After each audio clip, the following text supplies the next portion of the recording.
Charity worker from Devon says he's been subjected to 8 months of anti-Semitic abuse, including hate mail and threats. Thomas Godwin says he's had to lock himself in his home and feels scared and vulnerable. He's also critical of the police for a lack of action and says officers have told him to move house and that he might be the problem. He told us his story, which includes some of the anti-Semitic abuse that he's received. It's not just about a Jewish heritage thing, it's about hate generally. It's about the place we live in. I grew up in Devon and Cornwall. I came back from London to live here. I love where we live. It's sad to see this kind of behaviour go unchecked, unchallenged. And by doing that, you're allowing those people to think it's okay. And yes, the worry is it starts with words. And where does it end? Whatever they can find that marks you different, they will cotton onto that. And that behaviour is worrying. And it's best typified by that letter. That letter comes from a place, writing to somebody with that kind of thing anonymously. And the reaction from the police about that, 5 months it took for the DNA to come back, 2 weeks for them to walk across a road in the centre of Plymouth to the office to pick it up. There's 3 bits of areas of interest DNA-wise on that, and still they won't confront the people who've committed the harassment and the hate crimes against me about it, and they're burying their head in the sand. Rather than hold your hand up and say, do you know what, maybe we got this wrong, maybe we should sit down with you as a victim, have a conversation about what we could do to make this right here and now.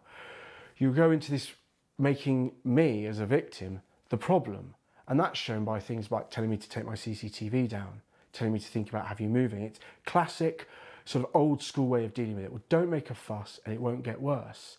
And that's not right. It's 2019, we can be better than that. I got to a point where I just thought the world needs to hear this, and I've been really pleasantly surprised by the reaction on social media. 65,000 people have opened and seen the letter that I was sent. And until yesterday when I did that, most people hadn't seen it.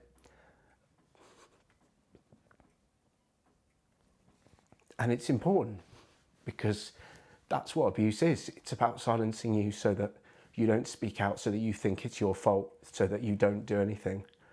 And that's not okay. Tom Godwin, and he was talking to our reporter Scott Bingham. Well, Devon and Cornwall police have told us local officers are investigating. So far, there's been insufficient evidence to progress these to the point of charge. All parties involved have been spoken to and offered mediation as a possible resolution. We will continue to work to find a resolution to this ongoing matter. Tom has been supported by the charity Campaign Against Anti-Semitism. Its director, Stephen Silverman, told me that anti-Semitism is now at its worst since World War II. I asked him what he made of the police's response. I think it's woefully inadequate. I don't think they understand the gravity of what they're dealing with. The fact that they have actually tried to press him to take part in mediation with people who have expressed anti-Semitic hatred towards him simply staggers belief. One wouldn't have thought it possible.